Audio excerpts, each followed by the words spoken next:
Jai Sriman Jai Sriman Jai Sriman Jai Sriman Jai Sriman. I pay my obeisances to my spiritual master, Srimad Jagadguru Sudarshan Acharya Ji Maharaj. I pay my obeisances to Lord Sri Ramanuj. I pay my obeisances to the Purva Acharyas. I pay my obeisances to the 12 Alvars. I pay my obeisances to Mother Lakshmi, and I pay my obeisances to Lord Sriman Narayan. I welcome all of you here at the Sri Narayan Dham, physically in Durban, South Africa. I welcome those that's watching this discourse locally, nationally, and internationally. And I welcome in advance those that's going to be watching this discourse when it is posted on YouTube and the various groups.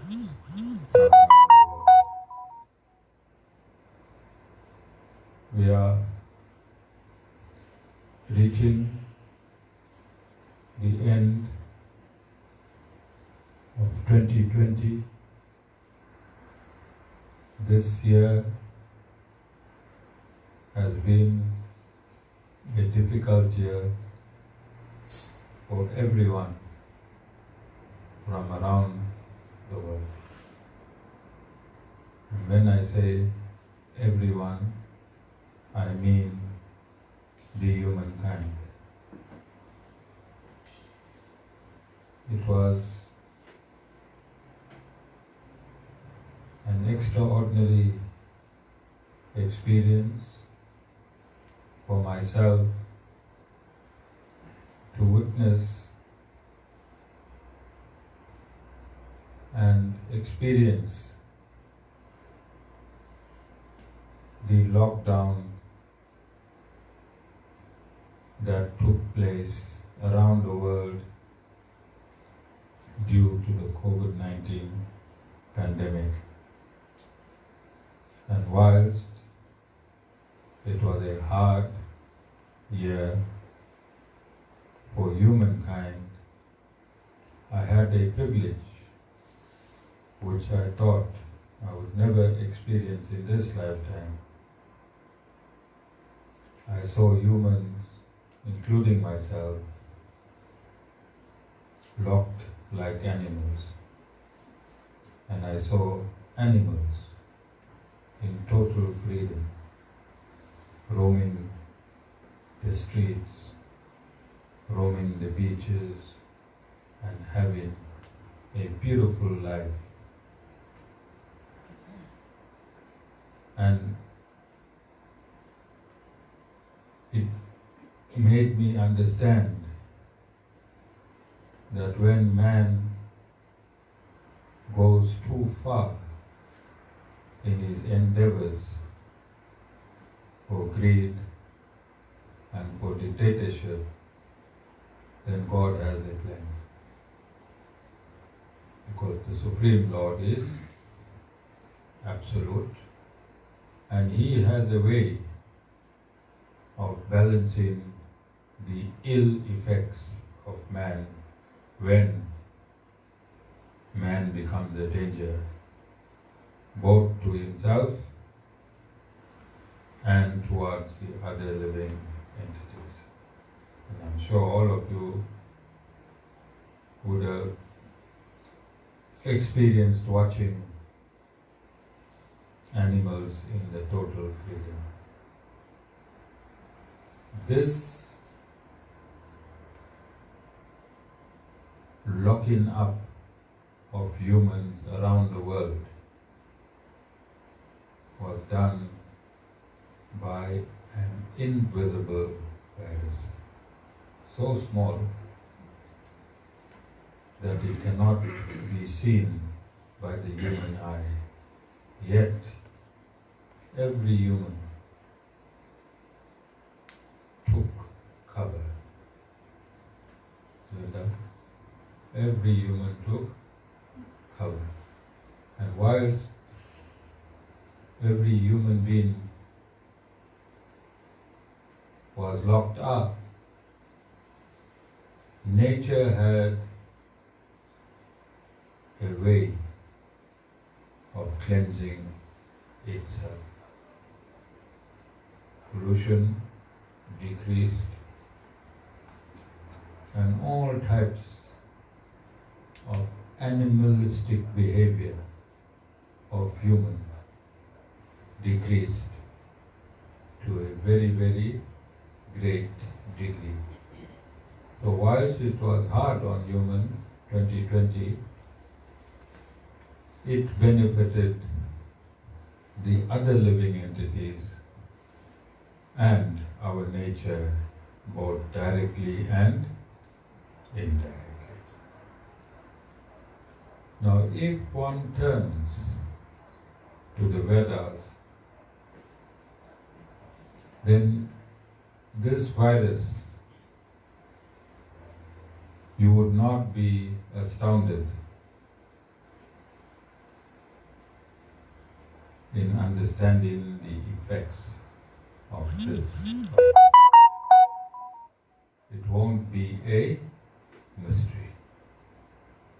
For everything that occurs in this universe is explained in the Vedas. So I wanted to bring this point in my series of discourses on oneness, and I wanted to become technical in that when we went into lockdown,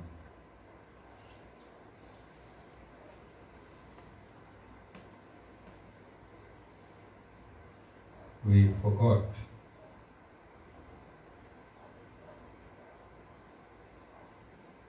our religious orientations. When we went into lockdown, we went into lockdown as humankind. Did we not? Was there a different lockdown for the Christians? Was there a different lockdown for the Muslims? Was there a different lockdown for the Hindus? Was there a different lockdown for the Jews? No. Because coronavirus equally affects every human being, notwithstanding your religious orientation. Notwithstanding your religious orientation. And this again synchronizes with our concept of oneness, because this virus attacks everyone equally. This virus attacks everyone equally. You do not sanitize yourself, you do not wear face mask, you do not sit or stand or observe the COVID virus protocols. It doesn't matter who you are. It attacks you equally. We need to take a leaf out of this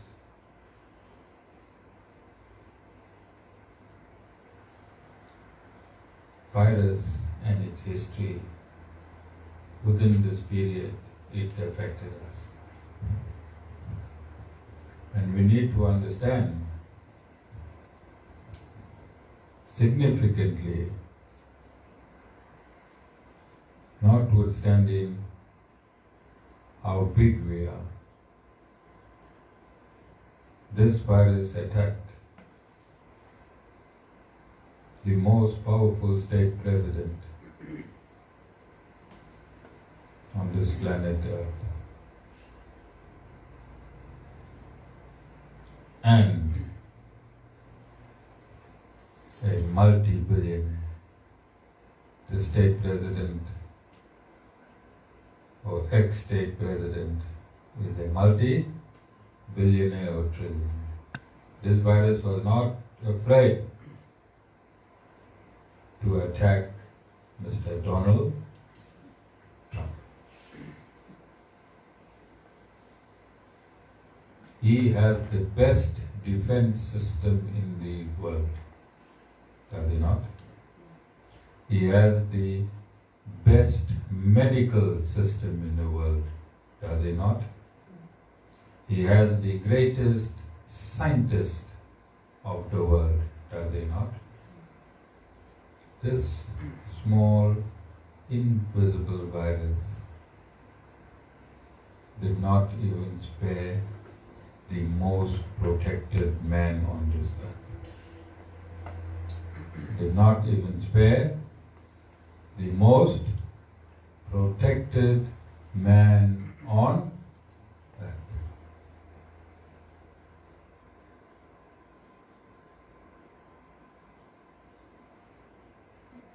He attacked this virus in many ways, did he not? Did he not? He thought with all his might he can take on this virus. Until he got kicked, Vasudeva, left, right and center by an invisible virus. Not his money, not his army, not his nuclear bomb. Nothing could save him. And I think the embarrassment that he must have went through is immeasurable, is it not? So what is the use of degrading another human being, of degrading another religion, of fighting between humans, between religion, when you cannot protect yourself against a small invisible virus?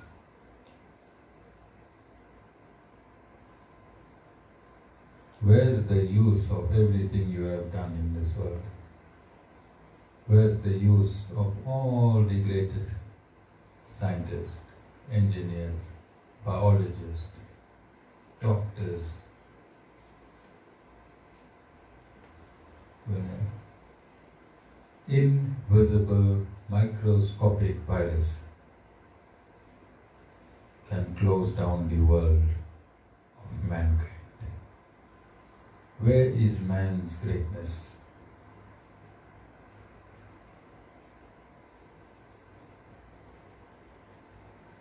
Satish Bhai, since the other Satish Bhai is outside the satsang, I'll have to get this Satish Bhai who's inside the satsang.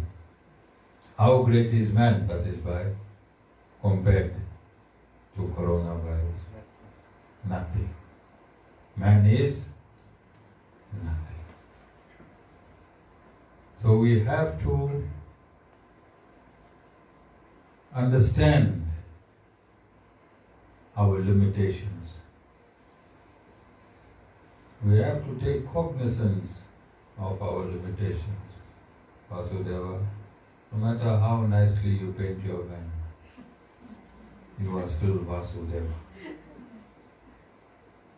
Vasudeva, Ravana, Manuj.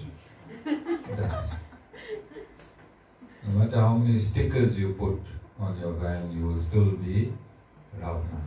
And that won't change. All of you understand?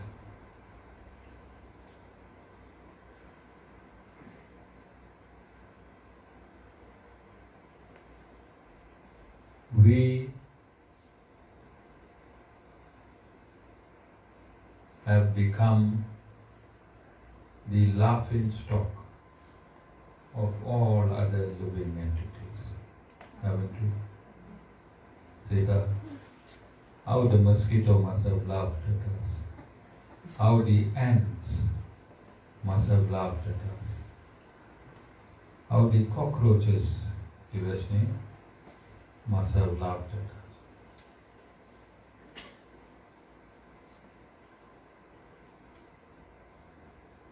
Have you seen videos of animals basking in the sun, having a beautiful picnic on the beach? Fish diving out of the water, birds chirping merrily around the world.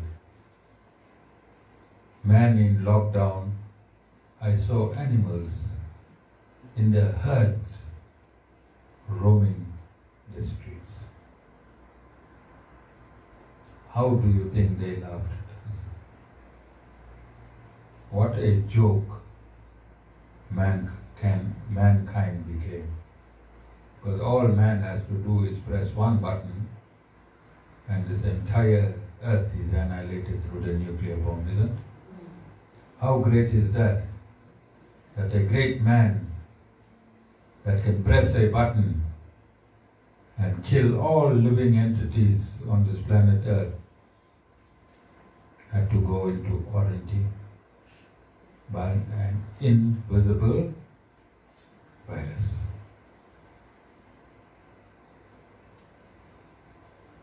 So what happened to all the divisions in religion when this pandemic spread across the world? What happened to the rich? What happened to the poor? What happened to all the divides that we use in our lifetime? There wasn't. You're a porridge, or you're a bread, or you're a slum. What happened to all these great divides that we impose upon ourselves through our ignorance? We bring pain and suffering into the next person without giving it a second thought on how we hurt another person through these segregation and divides.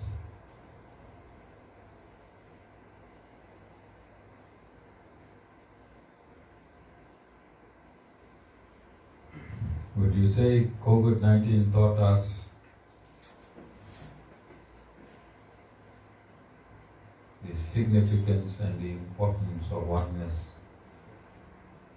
It showed us that as humans, in oneness, we are all cowards.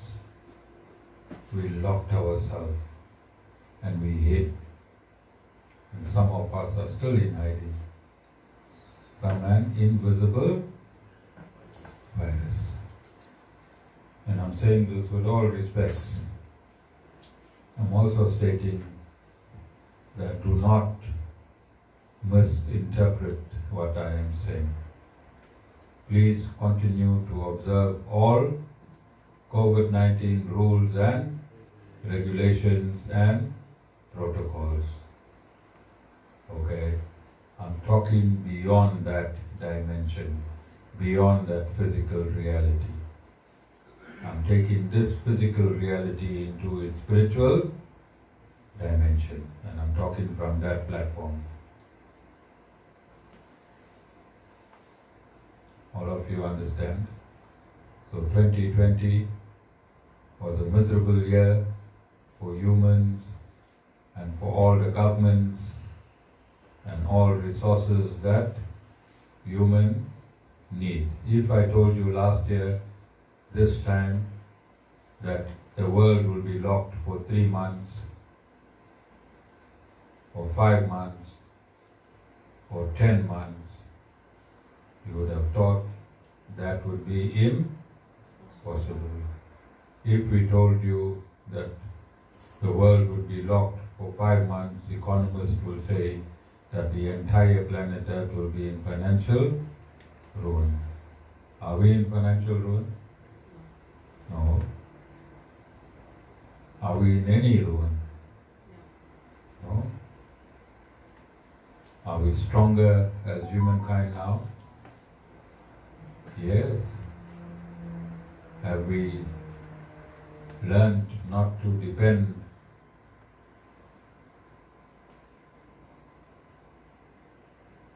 cheap products from China? Yes. Have we learned? Dana?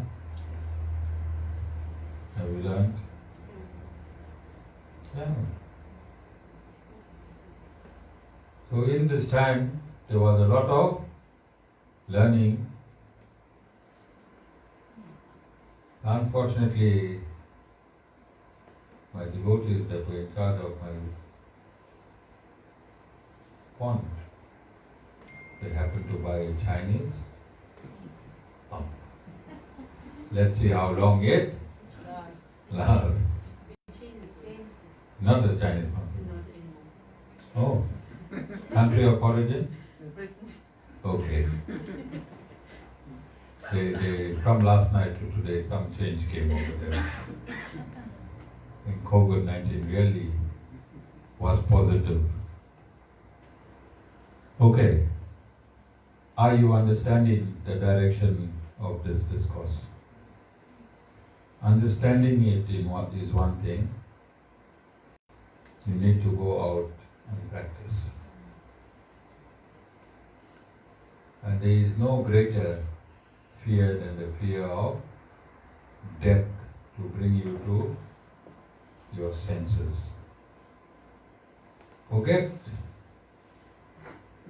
the religious background of others to escalate yourself. Are you understanding? Don't use religion to escalate yourself. This virus has taught you. It entered every religion. So do not be or try to be superior than another human being. And not only another human being, just do not try to be superior. The minute you want to be superior is when you start sliding down to the animal domain. You start sliding down to the animal domain. So I want to sum up. I want to make this a short discourse because I think we have work to do. Linda, I think we have some work to do tonight. So I don't want to take up much of your time, all of you. But I want you to go out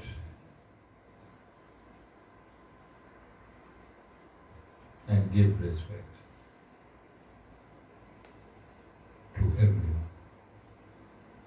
And everyone will give respect to you because respect is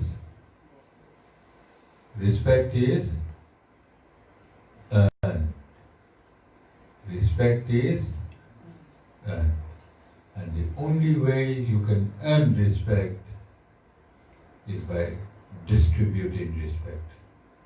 To small, big, young and old, rich and poor, your respect should be universal and identical. Your respect should be, Dana, universal and identical. Don't respect a person's bank balance.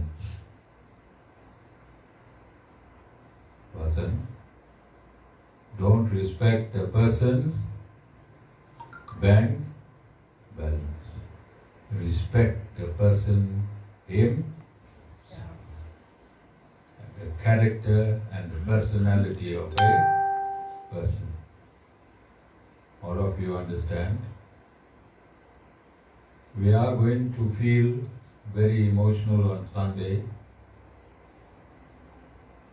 because God has given us a mission. And it is on this type of platforms you can test yourselves, because everyone seated here today is crying for something. But when you see our angels, you realize how much you have and how little gratitude you have for the amount that you have. And this is why God has created all these dynamics.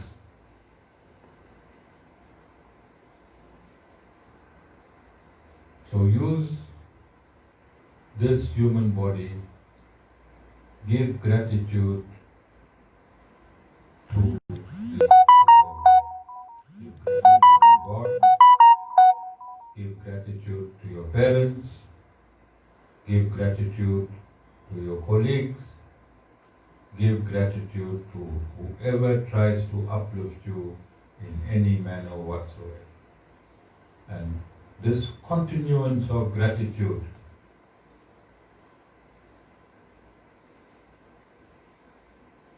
is a bond of oneness.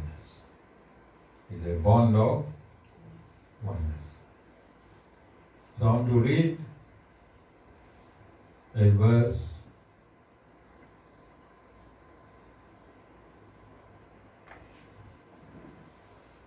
from the Narayana Upanishad.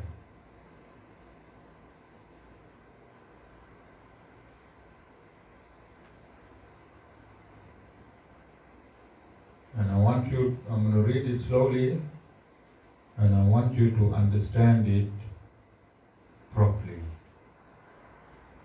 And if you understand it in the context that I'm reading it and in the context that I'm going to explain it, then 50% of your life's problem is already over.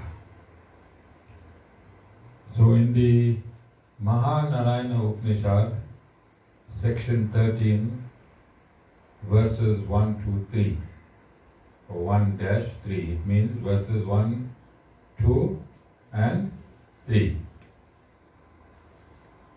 This universe is truly the divine person only. Therefore, full stop, therefore it subsists on him, the self-effulgent divine beings,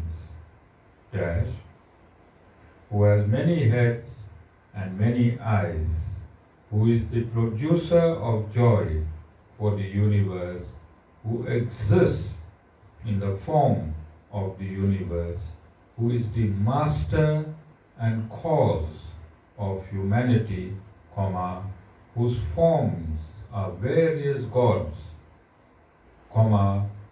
who is imperishable, who is the all-surpassing ruler and savior, who is superior to the world, who is endless and omniform, who is the goal of humanity, who is this destroyer of sin and ignorance, who is the protector of the universe and the ruler of individual souls, who is permanent, supremely auspicious and unchanging, who has embodied himself in man as his support, who is supremely worthy of being known by the creatures, who is embodied in the universe and who is the supreme goal.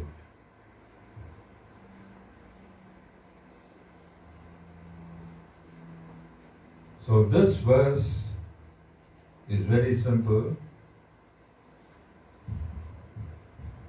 It tells us that every space that exists, that is infinite, is pervaded by the Lord. There is not an atom of space that is not pervaded by the Lord. Then it states that all the gods, in whatever name and form, of every god from every dimension that exist in this universe exist within the form of this one Lord. It states that this Lord lives in every individual soul and every living entity. So the same Lord is outside, and the same Lord is also inside, and the same Lord is also in every space and fills up every atom of space in material nature. So the Lord is the entire universe. The Lord is every atom in the universe, and the Lord is also within your soul. The Lord lives within you. There is nowhere that the Lord isn't. Nowhere that the Lord isn't. Whichever way you worship Him, whichever dimension you worship Him, whichever religion you belong to, whichever gods you worship, in effect, in reality, we are worshipping one and only one Supreme Lord. All of you understand? And this is a Vedic injunction. And I want to conclude with the next verse, verse 4.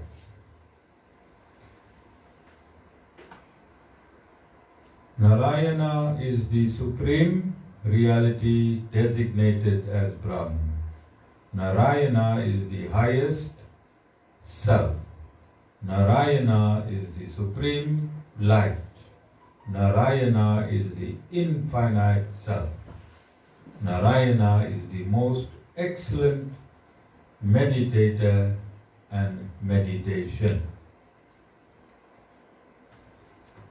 So just before you think I'm sectarian, which I'm not, and neither is Sanatana Dharma, Narayana means the source and goal of all living entities. So when I said Narayana, you can substitute it to the source and goal of all living entities. Source means you emanated from Him, and goal means He is your destination.